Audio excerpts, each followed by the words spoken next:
After the genocide, first of all, I didn't want to go to church anymore.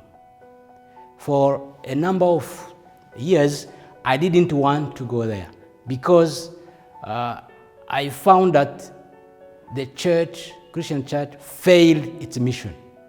Because those who killed people are 90% were Christians. Priests and nuns were among those who were killed, but some were complicit or even took part in the genocide. This is why Pope Francis recently asked for the forgiveness of the sins and failings of the Church and its members. Survivors explain why they now look to other religions.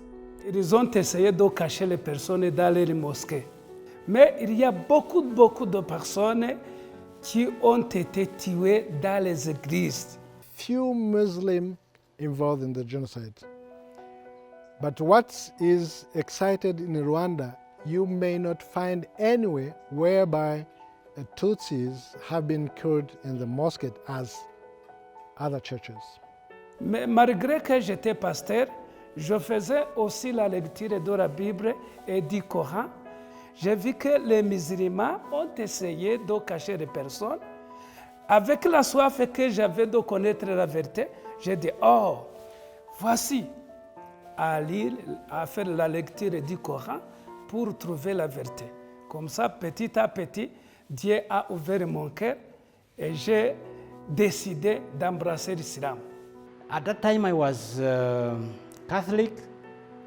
Now I am still Christian, but for another section, which is Protestant. Catholicism was introduced to the Rwandans by missionaries known as the White Fathers during the colonial period in the late 19th century. Today, it is still the most widely practiced faith in Rwanda.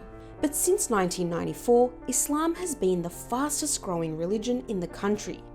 Islam spread in Rwanda in the early 1900s and drew followers from both Hutu and Tutsi tribes. Religious leaders would regularly encourage intertribal marriages, but the Muslim community was still relatively small. Today, there is no accurate census of the number of Muslims in Rwanda, but just before the genocide, Muslims accounted for close to 2%. According to the head office of the Rwanda Muslim community, Muslims now constitute to around 10% of the population. What I know, we have a very big number of the former Christians who converted in Islam. Based on that, they have been saved and hidden by the Muslim by that time. And a big number have been saved in the mosque. Before the genocide, there was no difference between Muslim and non-Muslims.